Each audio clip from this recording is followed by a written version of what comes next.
Lector, con Christian Barnken. Un podcast original de Radio Pauta 100.5. Bienvenido, bienvenida, tú hipócrita lector. Soy Christian Barnken, un hipócrita lector como tú, y este es el podcast Tu Hipócrita Lector, que se emite por Pauta el viernes y que puedes escuchar también en Spotify y en pauta.cl. Tengo que siempre darle explicación a los que se incorporan por primera vez a este podcast por qué este título tan agresivo aparentemente con el lector. Tu hipócrita lector.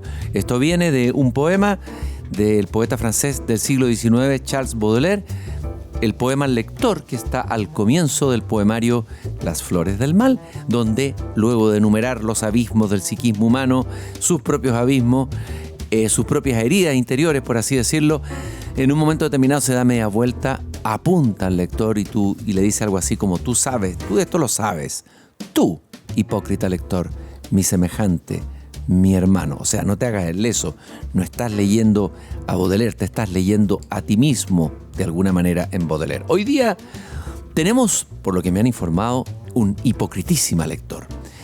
Es muy interesante, uno tiende a creer, o a lo mejor tiene el prejuicio hoy, porque hoy día el deporte nacional es pelar a los políticos, a la gente que se dedica a la política en los asados, que los políticos no leen, que no leen nada, que el nivel cultural es muy bajo, el nivel de lectura, etcétera, etcétera. Yo creo que todos los juicios sumarios son siempre injustos, algo de verdad habrá en algunos, pero aquí tenemos una notable excepción. Tenemos a un joven político en el sentido que se ha dedicado a la política, pero él es ingeniero civil de la Católica, magíster en economía de la Universidad de Birmingham, que desde muy joven estuvo ligado al mundo público y al interés por lo público. Fue secretario de planificación, creo que así se dice el cargo, en la municipalidad de Futrono.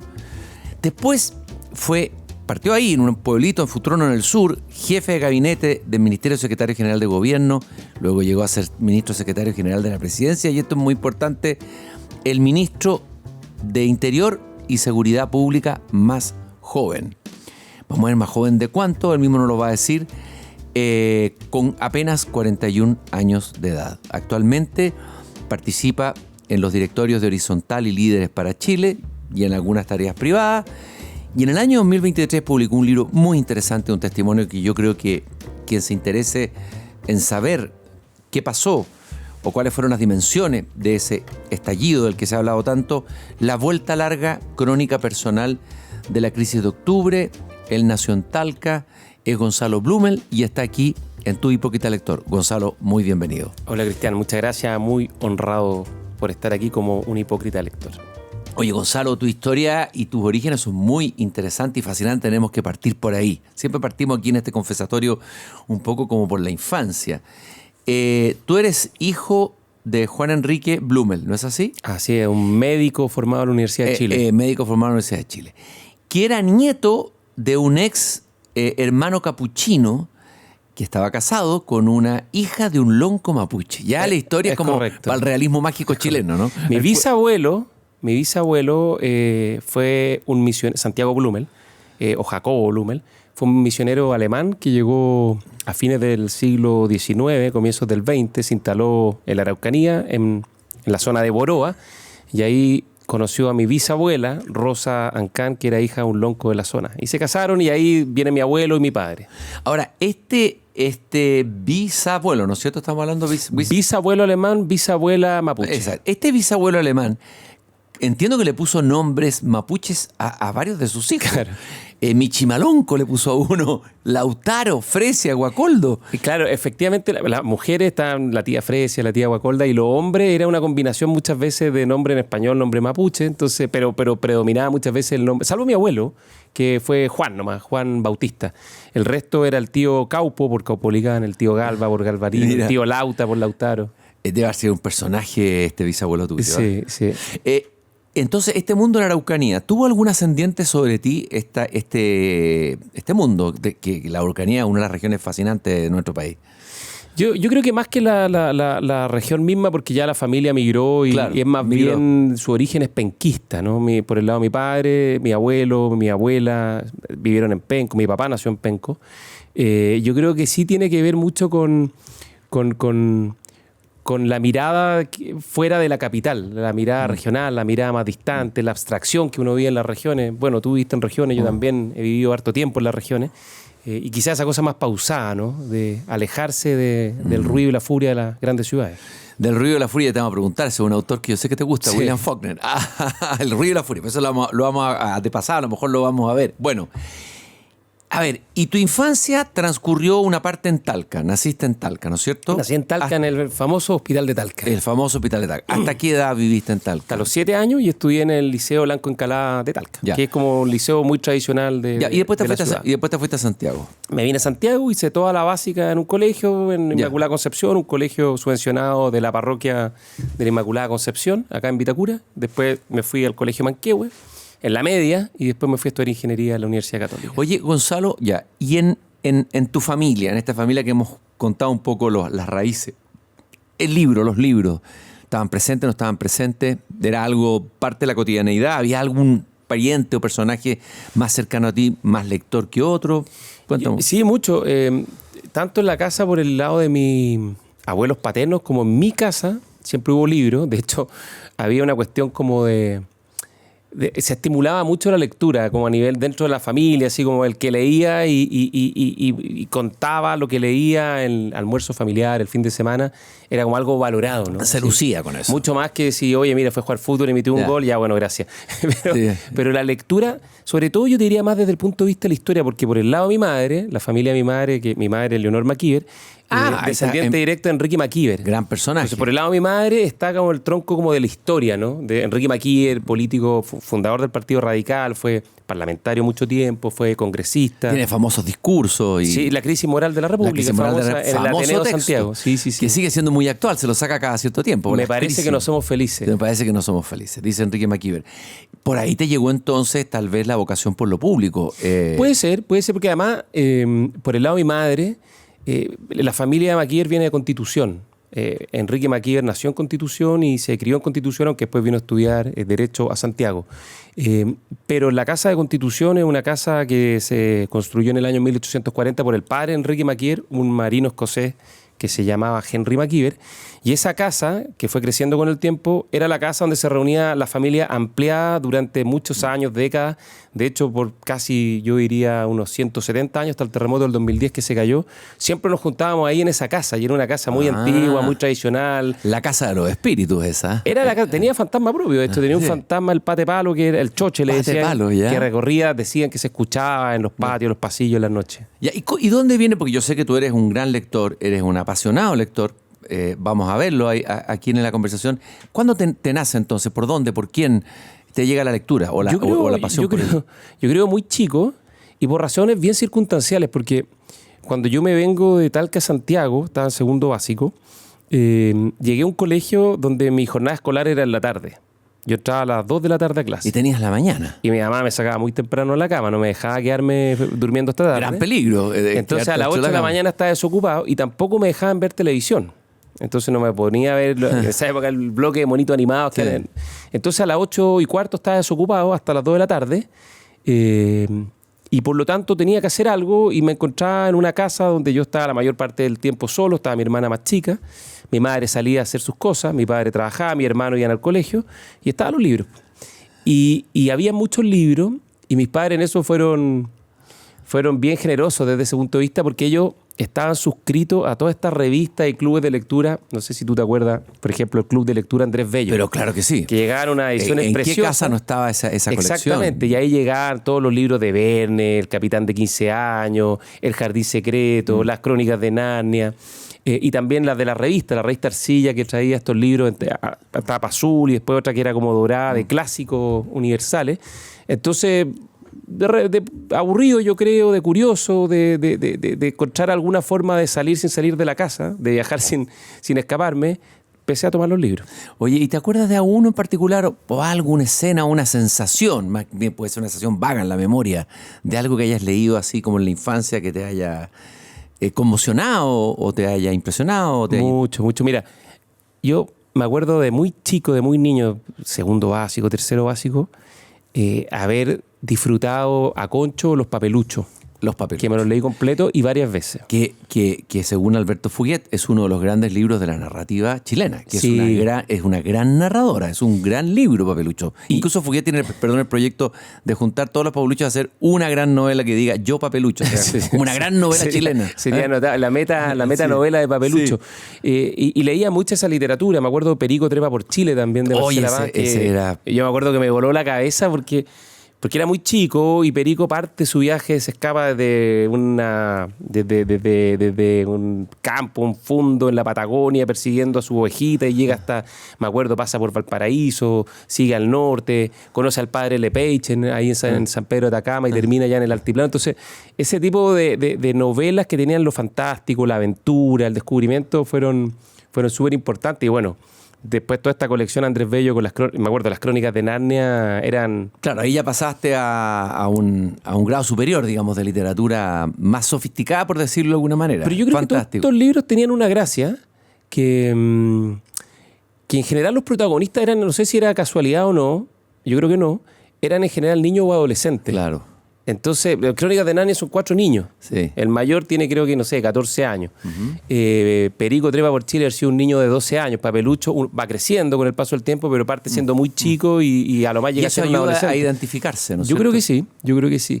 Y lo otro que yo creo que me marcó mucho, siendo muy niño, 10 años, 12 años, fue que encontré unos viejos tomos de Jorge Nostroza en mi casa. El Adiós al séptimo de línea, Los húsares trágicos. Y cuando lo empecé a leer, me acuerdo que en mi casa mis padres me dijeron, no, esto no es para ti. Eres demasiado chico, esto es de historia, esto es de política. Te dijeron eso y quedaste Y con por más ganas supuesto de leerlo. y la historia que hay, no solo la historia grande de la historia de la Guerra del Pacífico, sino que la historia personal, que yo creo que es como uno de los grandes temas de la literatura, ¿no? Cómo la historia grande arrastra a las personas. La historia privada, en el exactamente. Entre esta mujer, Leonor, que parte al norte a buscar a su novio, después parte el novio, que es Alberto Cobo, y la va a buscar. Me atrapó y encontré una cuestión además demasiado entretenida. O sea, toda la parte como política, la guerra era una excusa para seguir una historia de aventuras que, siendo muy chico, me cautivó enormemente. Hay que reconocerle a Nostroza que ha sido un autor que ha marcado a muchas generaciones y que ha muchas veces llevado a varios a la fascinación por la historia. Yo he entrevistado historiadores cuya vocación histórica parte con la lectura de este libro. O sea, es un libro, fue muy importante ese libro en la formación de muchos lectores chilenos. Sí, y yo creo que es el libro más vendido de la historia de Chile. Es el libro más vendido. Y creo que injustamente subestimado, posiblemente, esto es una teoría mía, porque como Jorge Nostroza no venía del mundo de la academia, de la historia profesional, es muy probable. Y tampoco venía del mundo de la literatura, sí. Entonces este híbrido que fue muy exitoso, yo creo que de lado y lado era mirado con sospecha, pero yo creo que a muchos, en muchas generaciones nos cautivó enormemente. Y ahí seguramente se despertó tu pasión por la historia de Chile, por... Sí, seguro. Porque además en mi casa llegaban otras colecciones, no sé si tú te acuerdas, Cristian, que eran grandes biografías de personajes chilenos, que eran con láminas a todo color preciosas. Y eso yo me entretenía mucho hojeándolo y mirándolo porque todos estos libros con imágenes eran, en esa época no teníamos el teléfono, no había inteligencia artificial, entonces permitían volar la imaginación. Me acuerdo también había una Biblia para niños, la Biblia tradicional era un poco más fome, pero la Biblia para niños yo la miraba con estas ilustraciones. Y ahí hay bellas historias también. Preciosas. La historia de Job, por ejemplo. Es una maravilla. ¿Cómo se llama el que se lo traga la ballena? Noé. Ese libro... Jonás. Ese libro Jonás a mí me marcó cuando chico.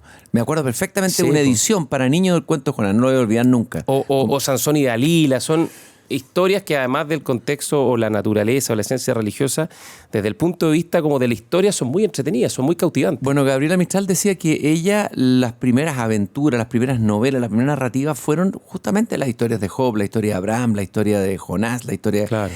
Y que ella los sentía como personajes más vivos que todos los personajes que leyó después en la literatura, como más de carne y hueso, dice Gabriela Mistral. Claro, el libro de Job, por ejemplo, es desgarrador. En esa imagen final, previo a que se redima hasta cierto punto, cuando está sentado en la ceniza, con la piel llagada, pero negándose a maldecir a Dios, es una cosa muy impresionante. Impresionante.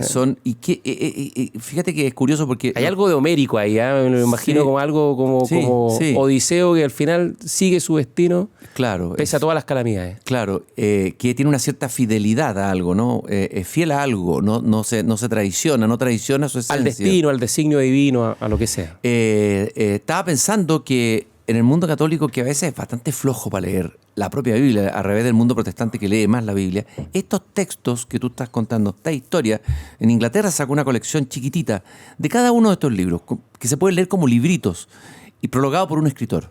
Ah, mira qué Interesante, escritores contemporáneos en lengua inglesa. Entonces, debería recuperarse y contarse de nuevo, leerse en los colegios. Bueno, es que yo creo que cumplieron una función incluso más allá de lo religioso, ¿no? Que el orden de las sociedades, ¿no? Esto es algo que está muy en El hombre rebelde de Camus, ¿no? Que la rebeldía pasa por encontrar un orden justo, ¿no? Y estas historias finalmente lo que ayudaban era a la construcción de un orden justo a través de metáforas, como se dice hoy día, a través de historias que hacían sentido. Bueno, seguimos conversando con Gonzalo Blumel, un hipócrita lector como tú, que nos estás escuchando en el podcast Tu Hipócrita Lector. Estamos en la infancia, la juventud, quedamos en Jorge Nostroza, las historias bíblicas, Papelucho, novela también importante que formó a mucha gente. Yo creo que es un libro muy bien narrado. Sí. Y vamos avanzando, bueno, en tu historia. Luego tú terminas tus estudios secundarios y vas a la universidad a estudiar, tomas el camino de la ingeniería. Así es. Podría haber sido un camino humanista el tuyo también, ¿eh? Podría haber Por sido, tus intereses y tus lecturas. podría haber sido, pero me gustaban las matemáticas, tenía facilidad para las matemáticas. Ya. Entonces eso como que no me lo cuestioné mucho y me llevó naturalmente a la ingeniería, pero cuando entré en ingeniería tomé muchos ramos humanistas. Por ejemplo, ¿Te acuerdas de algún profesor que te haya recomendado algún libro o algo? mira, el nombre lo he olvidado, pero me acuerdo de un curso de esos que te vuelan la cabeza, ¿no? Uno que se llamaba un curso Borges y el infinito. Qué buen nombre para un curso, además. Sobre Fantástico. todo siendo Borges. Po. Sí. Y ahí conocí a Borges, a Jorge Luis Borges, y me rayó. O sea, yo ahí descubrí lo peligroso y lo adictivo que podía llegar a ser la literatura. Porque Borges nunca escribió una novela. No. Solo escribía cuentos, y cuentos relativamente cortos, 10 páginas, no mucho más. Y su producción literaria es muy amplia, pero la narrativa no es tan amplia, serán 5, 6 Volúmenes de cuentos. Más Más ensayos y los los poemas. ensayos y los poemas. Y claro, ahí descubrí ficciones, ahí descubrí el Aleph. Esos son libros. Son libros la historia universal de la infamia. También. Que son para mí es como la perfecta combinación entre la escritura y la reflexión filosófica que te dejan cada uno de los cuentos machacando y pensando mucho rato. Lo que hace él es convertir la teología en materia de literatura fantástica, convierte la filosofía en materia literaria, o sea, en materia narrativa. Claro. Es bien impresionante lo que él hace. Y lo otro es el lenguaje. Yo creo que Borges te agarra, te hechiza, ¿no es cierto? Me imagino. Por la manera de que es un español distinto. Es un español... Es la perfección del lenguaje. O sea, Sí. es como la geometría perfecta del lenguaje, por decirlo de alguna manera. No hay de más, no hay de menos. ¿Y te acuerdas de un cuento entrañable de Borges o un texto que te haya quedado para siempre, al que quieras volver? Muchísimo, pero siempre el que más me queda en la cabeza tiene que ver quizás con experiencia de los últimos años.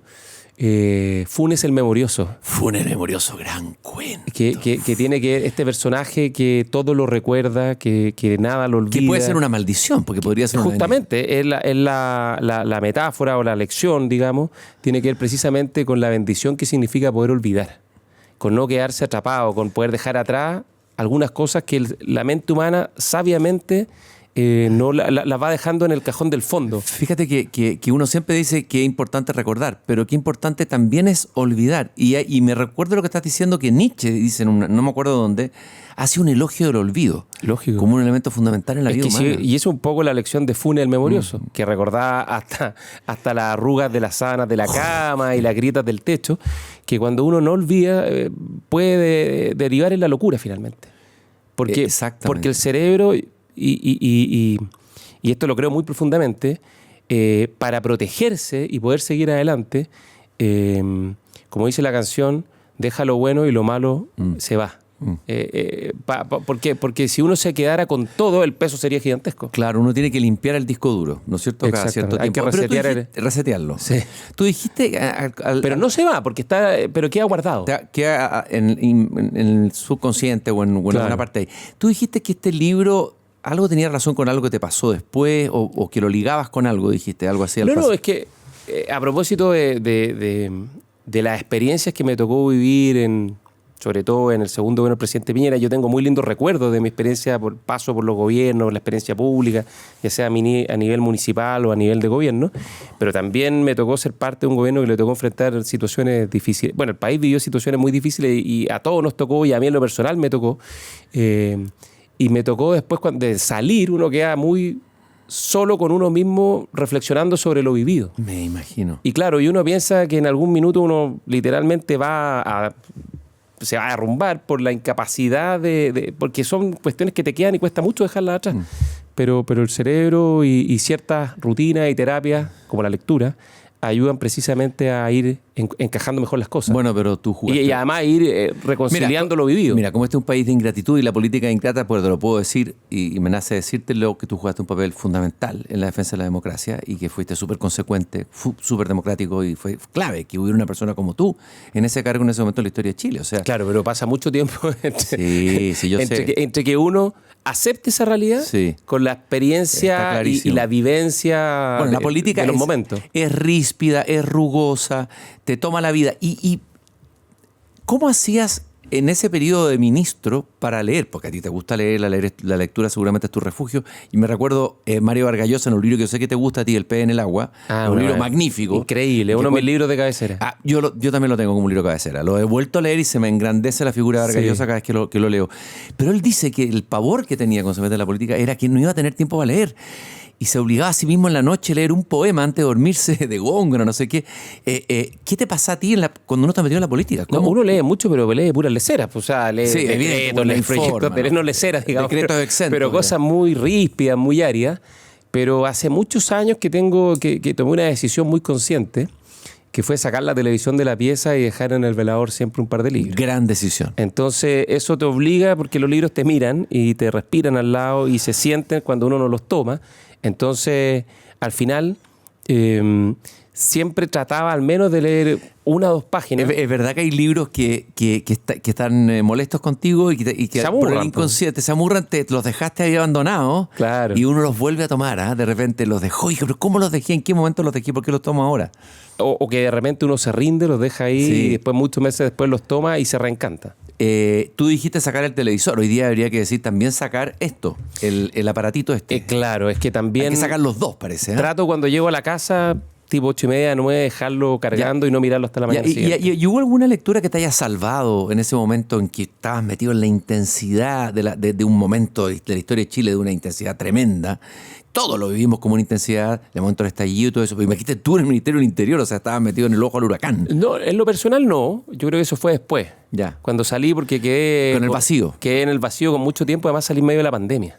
Ya. Me tocó el inicio de la pandemia, la parte más dura. Eso fue la cruzada del desierto. Literalmente, porque además me quedé solo en la casa. Ya. Porque, bueno, mis hijos estaban al comienzo, mi mujer trabajaba presencialmente, mis hijos estaban en la casa, pero después volvieron a clase y ahí sí me quedé solo.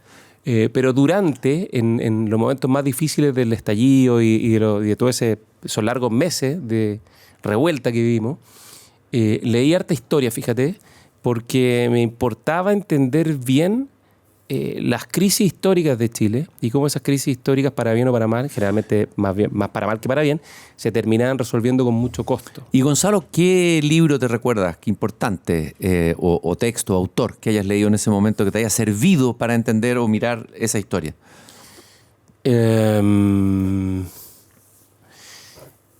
A ver, un libro que es de historia pura y dura, pero que lo encuentro extraordinario por cómo relata la época, es el de Joaquín Fermandoa, La Revolución Inconclusa. Ese libro es fundamental. Sí, es un libro extraordinario. Extraordinario. Que no ha sido suficientemente relevado, encuentro yo. Un libro y que, a mi juicio, iluminador. Tampoco es que yo haya leído tanto de esa época, pero algo he leído. Creo que es de lo mejor que se ha escrito la izquierda chilena y del periodo de la Unidad Popular. ¿Y qué aprendiste ahí en ese libro? No, que el costo es inconmensurable cuando se pasa la línea roja. O sea, en el fondo, cuando se cruza el Rubicón, el costo de... Nosotros hemos tenido 3 o 4 grandes crisis históricas con consecuencias feroces para Chile, siendo las dos más grandes la del 73 y la de 1891, ¿no? Y la de 1891, en 2 batallas, en una semana, con Connie Placilla, tuvieron entre 10.000 y 11.000 chilenos muertos. Casi tantos o más que los que tuvimos en la Guerra del Pacífico un par de años antes. Pero además, no solo murieron por los enfrentamientos, sino que hubo un nivel de ensañamiento, un nivel de violencia feroz. Guillermo Parvex, con el que estuve hace poquito conversando, acaba de sacar un libro justamente Me lo leí. de la historia de dos amigos. Guerra de hermanos. Guerra de hermanos que están en trincheras distintas. Y uno se da cuenta ahí a través del libro cómo se partió la sociedad chilena, cómo quienes fueron juntos a la guerra, fueron compañeros de armas, tienen que pelear en bandos enemigos. Fue verdaderamente algo, y la cantidad de chilenos que murieron, las matanzas que se hicieron, y cómo Chile, con una capacidad de resiliencia impresionante, es capaz de seguir adelante y no quedar pegado. Eso me llama mucho la atención. El 91 sí, el 73 no. ¿Y por qué?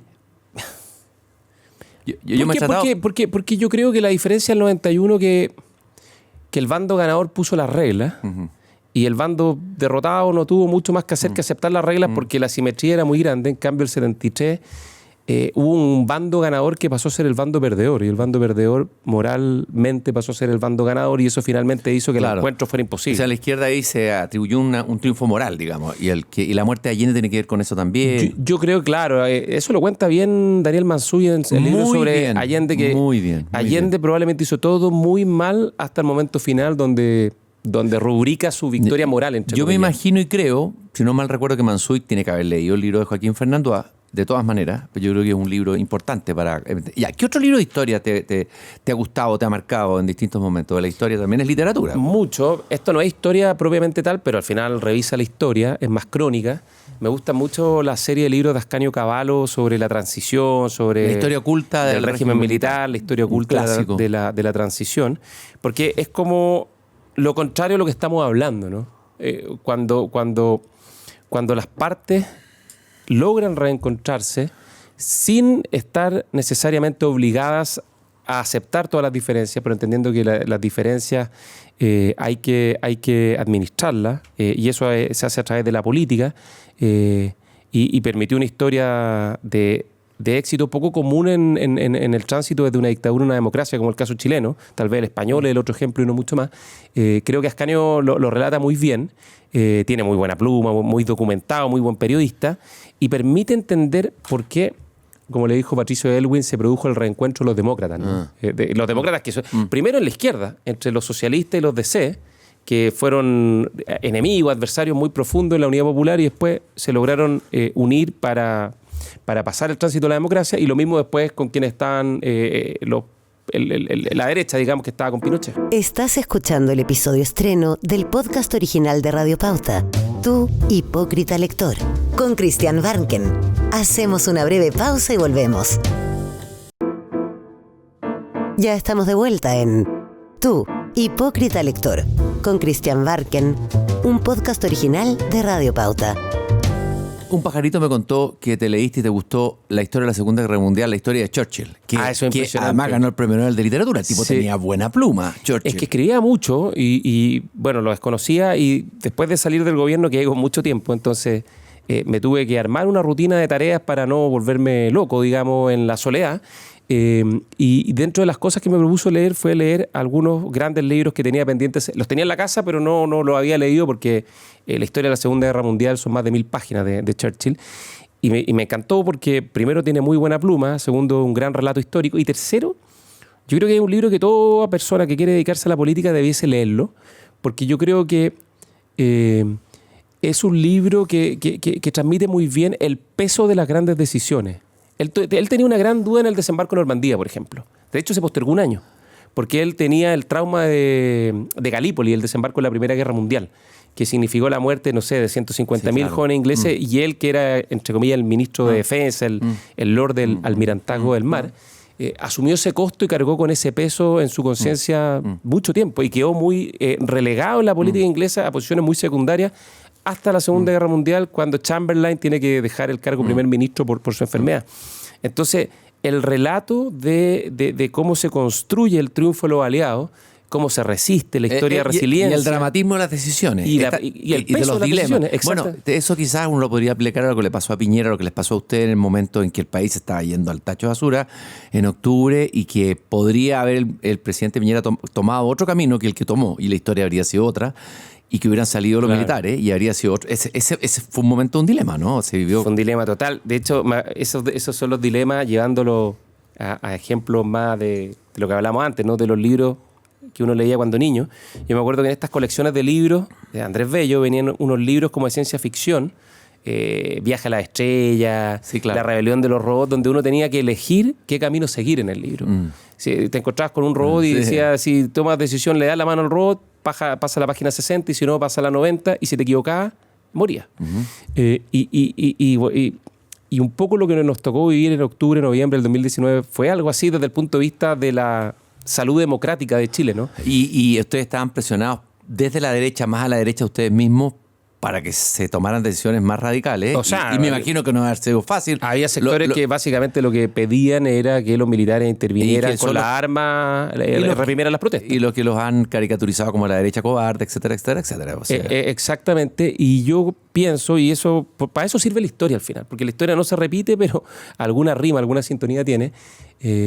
Haber generado un escenario de enfrentamiento de militares contra civiles en medio de estas protestas y de toda la conmoción social que vivíamos, creo que hubiera sido una tragedia para Chile, muy irreversible, que le hubiera dado el triunfo moral posiblemente a las malas razones, y creo además que hubiera sido una tragedia para la derecha política y le hubiera puesto en un lugar muy parecido a lo que pasó donde en estaba a el fines de los 73. 80. Haría- Oye, un escenario como la guerra civil del 91, o sea, un escenario bastante parecido. haría Posiblemente. Estoy conversando con Gonzalo Blum, el hipócrita lector. Ya, estábamos en las lecturas juveniles, vamos a tener que avanzar con un poco más de velocidad porque está muy entretenido, nos vamos quedando en cada uno de los libros, dan ganas de leerlo al tiro. Cuando escucho a los que vienen acá y a ti te escuchas, anoto, me voy a releer el libro de Churchill, voy a buscar ese episodio. Estábamos en Borges, y de ahí, ¿qué otras lecturas juveniles importantes y marcadoras para ti? Yo te diría que la más importante fue 100 años de soledad. Ya. Estaba en el colegio todavía, en primero o segundo medio, y por alguna razón, un profesor de castellano que tenía, algo hice, me porté mal, no tengo idea, y me dio como castigo, como sanción, Chuta. leerme 100 años de soledad. Y eso puede producir lo contrario. Uno odia la lectura, uno de García Márquez, en tu caso no. En primero medio yo creo que fue un poco irresponsable, pero me castigó y me dijo, tiene, no sé, una semana, 2 semanas para leerlo. Y yo lo tomé, un libro de 500 Mamotreto. páginas, lo peor que me podía pasar en la vida. Ya. Y lo abro, y ya en el primer párrafo, agarra. el Buen coronel día, Aureliano buen día. Buendía, nunca olvidar El- frente al el pelotón hielo. de fusilamiento, cuando lo llevaron a conocer el hielo. Y ahí, Y es como el comienzo de Quijote, esos lugares, el comienzo memorable, un lugar de la Mancha. exactamente. Y ahí me explotó la cabeza y ahí descubrí lo que era la literatura. Ahí descubrí qué es lo que era una novela en su sentido más total. A ver, ¿por qué? ¿En qué sentido? Primero porque García Márquez tiene algo como Tolkien, como C.S. Lewis, en crear un universo completo. Crean un mundo propio, en el fondo. Exactamente. Una mitología Macondo, propia. un mundo propio con reglas propias, con vida propia. Y que comienza, existe y desaparece dentro de ese universo y punto, digamos. Y segundo, porque la capacidad. Porque yo también, así como Borges es como la perfección geométrica, uno diría que García Márquez es como la perfección estética de la escritura. Y tiene, claro, y Borges viene de la tradición anglosajona, una exactitud, ¿no es cierto? El Exacto. filo, de lo perfecto en el buen sentido de la palabra, lo geométrico, dices tú. Y en cambio, García Márquez nos abre el universo latinoamericano. Es lo desbordante, que es lo el florido, caos, lo exuberante. lo sensual, ¿no es Exacto. cierto? Ya, García Márquez. ¿Qué otro escritor latinoamericano te ha marcado o te ha interesado? En esa época también me marcó mucho por un viaje que hice a Argentina y lo agarré en un kiosco en Corrientes, con Florida. Ya, creo adivinar. Ernesto Sábato. La novela existencialista latinoamericana por existencialismo, excelencia. sí. Y sobre todo sobre Héroe y Tumba. Qué gran novela esa. Y la historia de, ¿cómo se llama? Martín y Alejandra. Martín y Alejandra, sí. Qué Y una- Alejandra, inolvidable. Inolvidable el personaje. Me enamoré en las primeras 5 páginas. Estaba más enamorado que Martín. Un amor Terrible. Terrible. De esos, literalmente, esos amores que matan. De amores que matan. Y además está metida la historia. Entre medio se mete la historia. Se mete la recuerdo. historia, La se guerra civil, el recuerdo. Exactamente. Rosas y qué sé yo, ¿no? Exactamente. Y sobre todo con esa primera parte tan existencial que es esta historia de Alejandra y Martín, y la segunda parte que es tan enigmática, ¿no? Que te De- desconcierta. El informe sobre ciegos. Te desconcierta. Te desconcierta, Y ya después sí. uno puede mirar a los ciegos después de haber leído Sábato, pero esto es terrible, porque Sí. tenía una obsesión ahí Sábato con los ciegos. ¿Ah? Y de hecho después seguí con Abadón el Exterminador, que me gustó mucho, pero no entendí nada. Sí, es Así un libro que- más. Yo encuentro que este es mucho más. Además, es un libro que uno va a Buenos Aires y pasa por los parques, que el Parque Lesama y otros parques, Exactamente. y recuerda. Eso Es muy porteño. es muy profundamente porteño. Y es un escritor que es curioso, Gonzalo. Sábato, como que se sigue hablando mucho de Borges y Sábato como Se ha ido que apagando. se ha ido apagando. Y yo creo que es injusto. Yo creo que un autor que debiera resucitar en algún momento, porque es un autor importante. Es que, claro, su producción, Sábato era además, yo creo, él profundamente depresivo, él que partió muy tarde, Sí. Su historia como escribe El túnel es impresionante. Este tipo a los 40 años trabajaba como físico, Sí, hizo un doctorado claro, con el científico. laboratorio de los hermanos Curie, Sí. y vuelve a Buenos Aires, renuncia a todo, se va a una chacra y dice, o escribo un libro o me muero. Claro. Tenía 40 Y años así tiene que ser. ¿Ah? y así fue y sacó el túnel. Tú has soñado, parece, por ahí también me lo contó un pajarito, de poder escribir algún día. Ya escribiste un libro que tiene que ver con una crónica, no es menor, y esto también es literatura, la crónica, el ensayo. Pero te ha tentado la ficción, parece. ¿Ah? Me encantaría. Ahora, me encuentro más atractiva la ficción que tiene un cierto anclaje en la realidad. En la realidad. Sí. ¿Y qué te gustaría, por dónde te gustaría indagar? Pues ensoñemos nomás. ¿Qué te gustaría? ¿Algo con la historia? No sé si con la historia. Yo creo que se ha escrito en Chile no tanto sobre los dilemas de la modernidad, por decirlo de alguna manera, ¿no? Tenemos una literatura que mira mucho, que es muy bonita, ¿no? Por ejemplo, la de Alejandro Zambra, esta literatura Los Padres, que mira a la generación que creció en los 80, pero me parece que la realidad actual, el momento actual, también da mucho espacio para la creación literaria.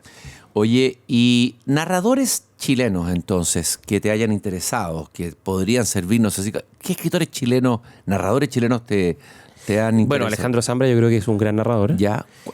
¿Por qué te gusta tanto? Tiene una bonita prosa, pero además tiene esa cosa de la nostalgia. La que nostalgia. Yo creo para cierta generación, para la mía, lo hace... Sí. Él logra... Como la serie de los 80, ¿no? Sí, Te hace sí. evocar una época. ¿Cuál de los libros de Zambra te... Poeta chileno me encantó. Excelente libro. Sí, ese me encantó.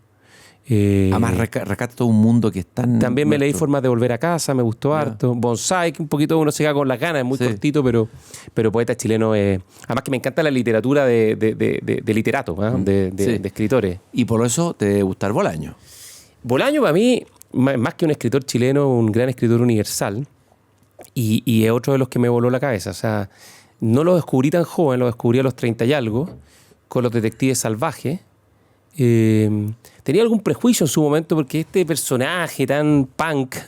Sí, que algunos decían que era muy agresivo, Claro. muy creído y qué sé yo, que no era Exacto. tan así, ¿eh? Yo creo que es un poco injusto. Pero eso. cuando tomé Los Detectives Salvajes dije, no, esto es de verdad. O sea, aquí esto está destinado a ser parte del canon. Y de ahí seguí con todo Bolaño prácticamente toda Te su pasó con narrativa. Bolaño un poco lo que te pasó con Borges, tal vez, ¿no? Es como un Borges posmoderno, por decirlo así, ¿no? Tiene algo en común con Borges, aunque extrañamente no sé si Bolaño se reconocía tanto en Borges, pero tiene algo en común que es la capacidad de crear universos completos a partir de ciertas temáticas. Claro. En este caso la literatura, los poetas. Los poetas, me acuerdo en 2666 la primera parte, que es sobre estos estudiantes de literatura, no me acuerdo si alemana o Sí, alemana, sí. que se encuentran y que se cruzan los autores. Un poco como la literatura nazi en América, que es todo ficticio, pero uno llega a creer que es cierto. Que llega, o sea, la literatura se convierte en una realidad, tan realidad como la realidad, digamos, tan importante como la realidad de los Exactamente. escritores. Oye, ¿y qué otro narrador latinoamericano De los chilenos me gusta mucho Jorge Edwards. Eso, ese iría a hablar porque ha habido como una gran, creo yo, una gran injusticia con Edwards, Sí. que yo creo que es un gran escritor. Especialmente la crónica de Jorge Edwards. Las que crónicas es un gran memorialista. es ¿no? un gran memorialista, me encantó. Bueno, ni hablar de Persona non grata. Ese fue un libro además muy valiente, muy clave, ¿no? Y tuvo lamentablemente un timing tan terrible, porque salió 1 o 2 meses después del golpe, entonces eso lo hizo ser condenado de por vida por el establishment, ¿no? Solo el establishment, yo creo, yo mismo era bien de izquierda en ese momento y también miraba con el ceño fruncido, conocía al hijo, por lo tanto lo criticaba en mi foro interno, como que me molestaba este libro. Después lo leí y me di cuenta lo importante que había sido este libro para el resto de autores latinoamericanos. Nadie se atrevía a hablar en Latinoamérica sobre y no este solo por la temática, que es lo más importante obviamente, sino también por el alto valor literario, por ejemplo, esa conversación con Fidel. Esa conversación con Fidel. En la parte final del libro. Notable. Es una cosa impresionante. Y así en general con todos sus libros, Adiós Poeta, que... Hay anécdotas sabrosas en la relación con Neruda, ¿no es cierto? Extraordinario. O por ejemplo, Círculos Morados, me encantó. También, cómo recrea... la memoria. Sí. Y esclavos de sus consignas también. También. Ese lo encontré un poquito menos... pelín más flojo. Menos que los Círculos Morados. Un poco menos, sí. Probablemente ya era más tardío y ya corría el reloj en contra. Oye, pensar que estuvo aquí Jorge Edward conversando ahí donde estás tú. En este mismo programa. Hablando de estos libros. Qué impresionante. Ya no tiene está acá. algunas novelas increíbles, como un homenaje la a casa de Jorge Dostoyevsky, la encontré una genialidad. Sobre Enrique Lina. Sobre Enrique Lina, sobre toda la generación 50 que lo marcó. Y el libro que escribió sobre Montaigne a mí me gustó mucho también. La Torre de Bueno, Montaigne. El inútil de la familia también es un gran... Y el de Joaquín Odarbello, Sí. otro. Bueno, ahora acaban de reeditar sus cuentos, que yo creo que hay que volver a leerlos con distancia. Son escritores, bueno, que les toca el pago de Chile de alguna manera. A pesar Bueno, de que como Pepe Onoso también, ese es otro. que ¿no? siempre tuvo este drama de que se consideró un escalón más bajo que el resto de los del boom, pero es un gran escritor. Es un tremendo escritor que está siendo releído hoy día. ¿Qué te gustó de Fíjate Donoso? que la que más me gustó es probablemente la que creo que fue su segunda novela, que es El lugar sin límites. Gran libro. Sí, que está Y además está ambientado en el mundo rural. En el mundo que tú rural, más conocías o conoces de alguna en manera. el Maule profundo. En el Maule. Pero tiene esta cosa, está muy bien anclado en lo que sería el canon del boom latinoamericano. Calza perfecto con novelas, no sé, estoy pensando en los Jarasca García Márquez, por decir algo, por decir cualquier cosa. Sí, los Jarasca.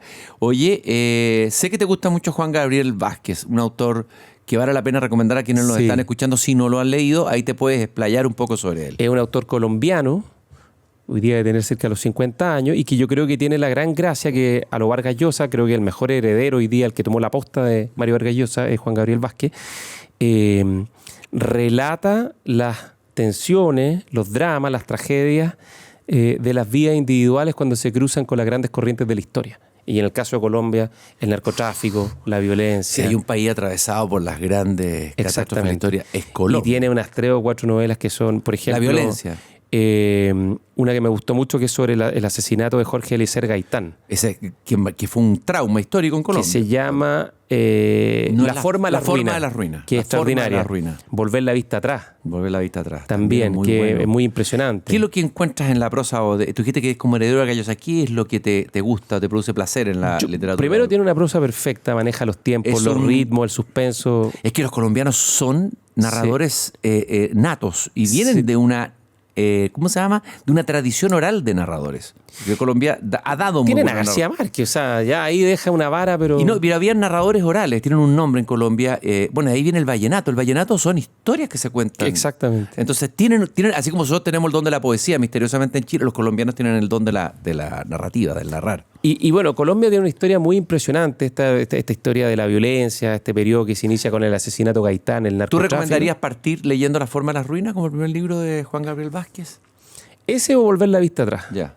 ¿Y Volver la vista atrás de qué trata? Cuéntalo, para que no lo sabe. Es la historia, a ver, de partida está en clave de crónica, pero es novela al final, porque es la historia de un cineasta colombiano, Sergio, se me da el apellido, que sus padres lo llevaron, fueron los fundadores de la guerrilla maoísta en Colombia, por la década del 50 por ahí, y que se lo llevaron muy niños a China a formarse como guerrilleros maoístas para todo el periodo de lucha que se iniciara en Colombia.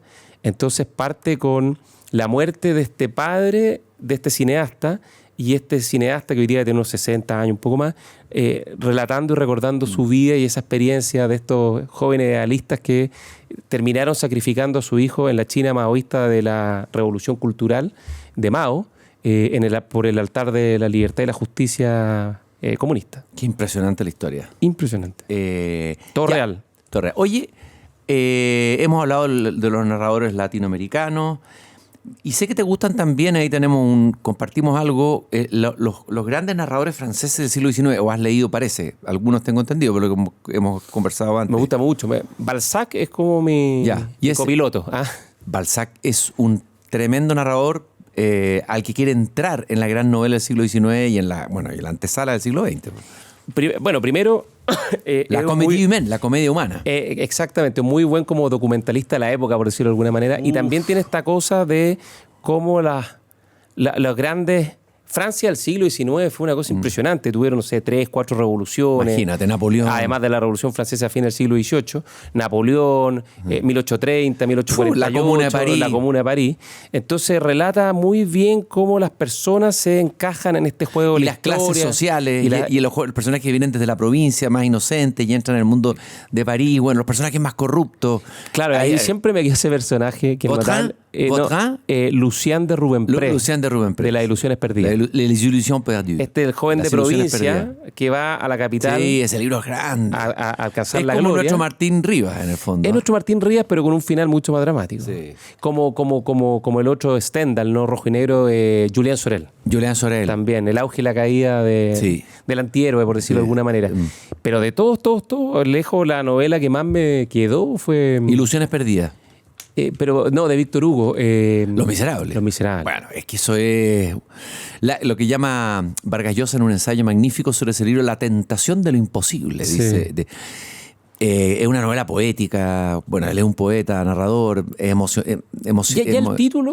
el título Les Mis- te dice algo muy profundo y que tiene que ver con la rebelión frente a la injusticia, sí. ¿no? O sea, este drama el protagonista que por robarse un pan... Sí, Jean Valjean. Jean Valjean termina preso 20 años, pero después quiere, en vez de vengarse, digamos, no, busca la redención y se transforma en un hombre justo y se va cruzando con una serie de personajes que viven...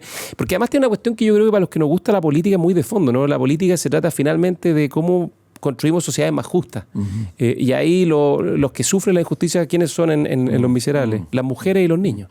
De hecho, tiene un párrafo magnífico sobre la necesidad de rescatar de la injusticia, especialmente a los niños y a las mujeres.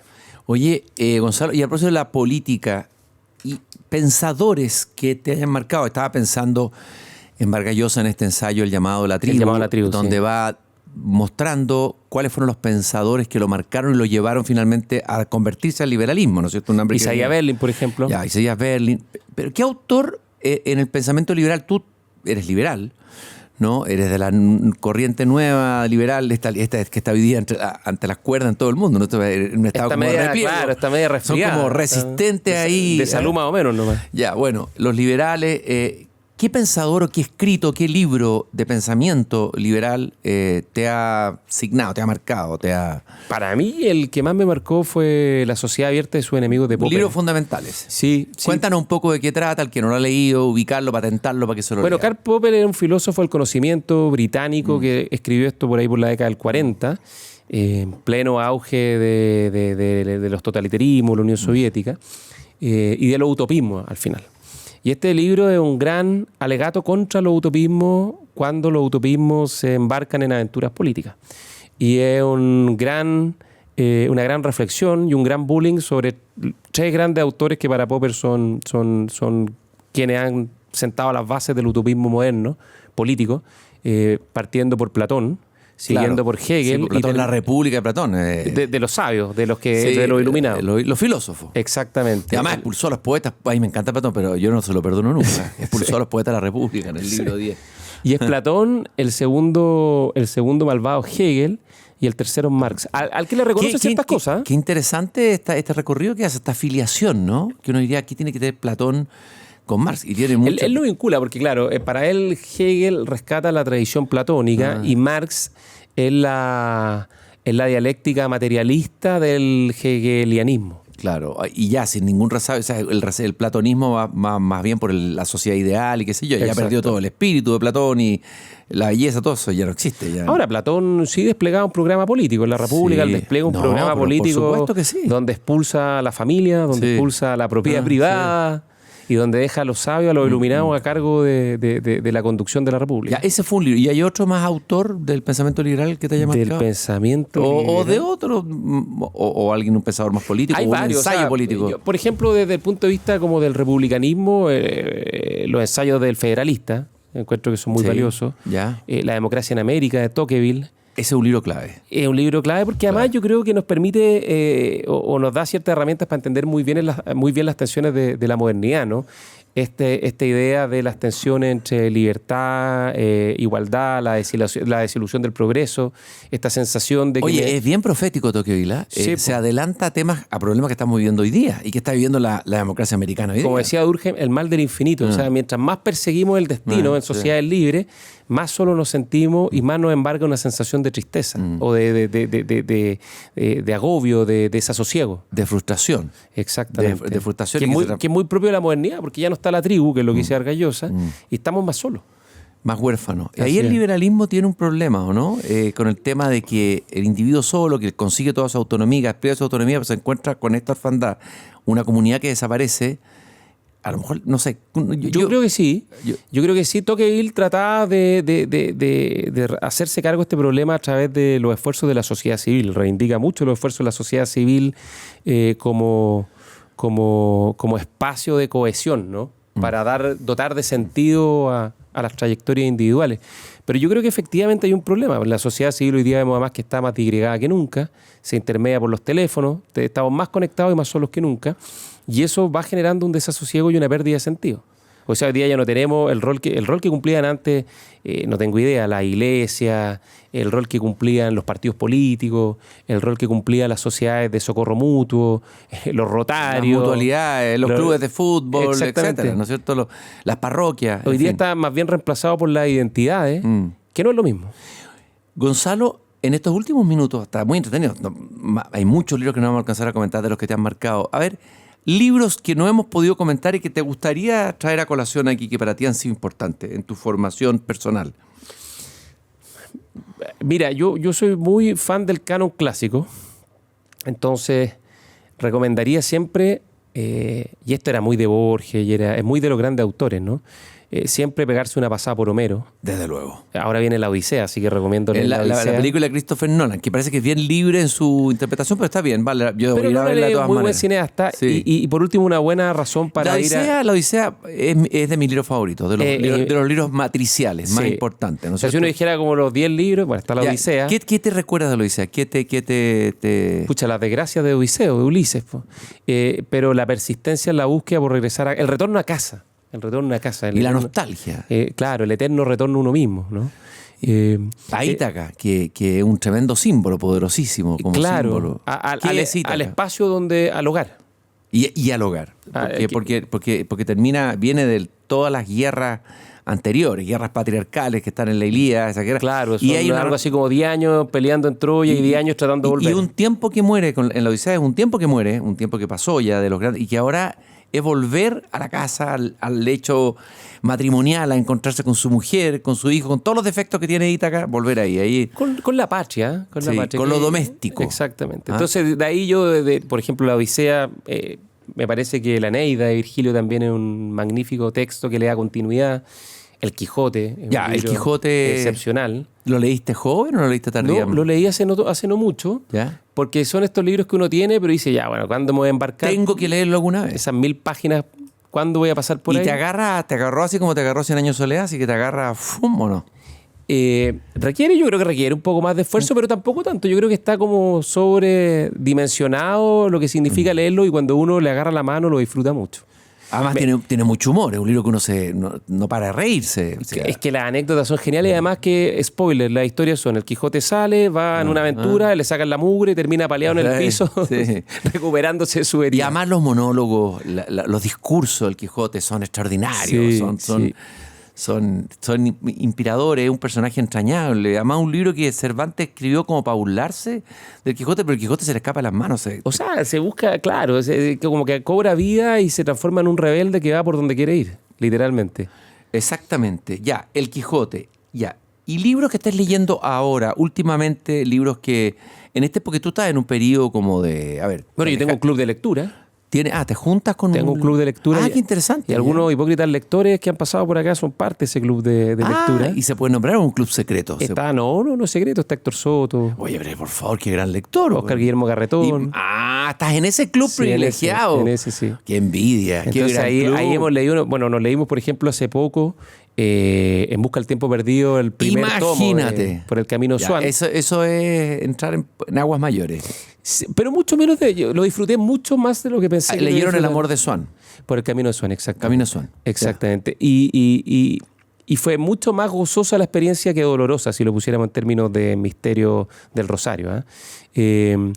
No es tan distinto al Balzac, fíjate. Es un poquito más, de repente se va por las ramas cuando empieza a divagar. Y a través de sensaciones. De olores, sensaciones, ¿no es cierto? texturas, qué sé yo. Pero no es tan distinto en el sentido que es el relato de una época que muere y una época que nace. Oye, cuéntanos un poco esto, porque la gente nos puede imitar esta idea o replicarla. Esto de armar un club de gente que se junta a leer. ¿Qué es lo que pasa ahí? ¿Cuál es tu experiencia? ¿Qué significa eso? Yo creo que la gran gracia de eso es que la lectura, como es un ejercicio muy individual, es solitario. Entonces es muy gozoso compartirla con personas que experimentan el mismo camino, y donde a algunos ese camino les va a gustar, a otros no les va a gustar. Es como subir cerro. A algunos les encanta un cerro, a otros les gusta otro cerro, pero a todos nos gusta subir cerro. Yo creo que la literatura es un poco lo mismo. Y compartir esas experiencias, saber que uno no está tan solo, tiene algo que es muy gozoso. Desde luego. ¿Qué es lo que estamos haciendo un poco acá en Tu Hipócrita Lector? Compartiendo Exacto. nuestras lecturas con quienes nos están escuchando y que también buscan una pequeña comunidad. Una comunidad. Su comunidad del anillo. La comunidad del anillo en torno a una fogata nos estamos juntando, ¿no es cierto? Tú en tu club de lectura, nuestros auditores aquí en Hipócrita Lector, en torno a la fogata, el calor de los libros y de las narraciones. Sí, ¿No hubo ningún libro que se te quedó en el tintero antes de despedirnos? ¿Alguno que quieras comentar o decir? Solo el autor que más me ha acompañado en los últimos años y que lo pongo muy arriba en mi canon personal es Emmanuel Carrer. Emmanuel Carrer, Me encanta. Tremendo narrador. Sobre todo a partir del Adversario. Quizás para atrás no tanto. Un libro feroz. Cuando empieza a escribir de autoficción, más en código novela de memoria personal, creo que sus libros son de muy buenos a extraordinarios.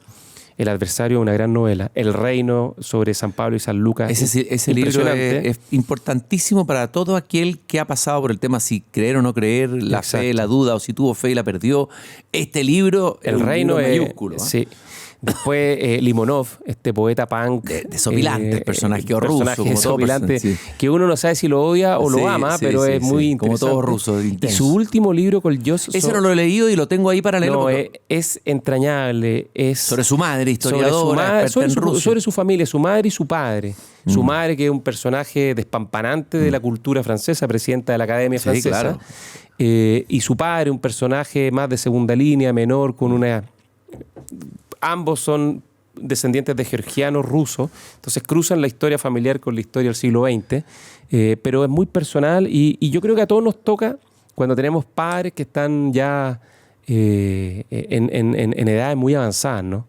Y se empieza hasta cierto punto un proceso como de despedida. ¿Y cómo es este proceso de despedida de Carrer? ¿Es un proceso de la escritura? ¿Es desgarrador? Imagino que dice cosas difíciles con la mano. No creo que sea un libro condescendiente. No, yo creo que por suerte tuvo el decoro de publicarlo después de que murió su madre. Habría sido brutal, parece, por lo que me han contado. Yo no lo he leído todavía. Es brutal. Es una mujer tremendamente imponente, con un tremendo carácter, una tremenda firmeza, que toma decisiones brutales para seguir adelante.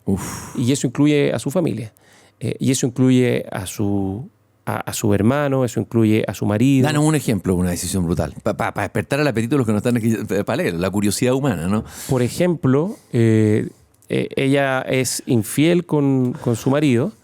Y su marido, para el padre de Carrer, para esto es una tragedia de esas que te dan vuelta todo. Y le dice que si lo deja se suicida. Chuta. Y ella dice, perfecto, no nos vamos a separar, pero no vamos a volver a estar más juntos. Qué tremendo. Tremendo. Y con el hijo viviendo todo esto. Y todo esto contado, pucha, que hay que tener a Carrer que le gusta entrar en sus meandros personales, como el libro Yoga. Ese parece que no te gustó tanto. Poco menos, porque además yo creo que se estaba separando y buena parte de la historia trataba sobre la relación con su mujer. Yo creo que casarse con Carrer hay que firmar un contrato de confidencialidad antes porque el tipo no tiene mucho filtro. Sí, claro. Y claro, y eso lo obligó a sacar algunas páginas y ahí que un poco cojo hacia el final.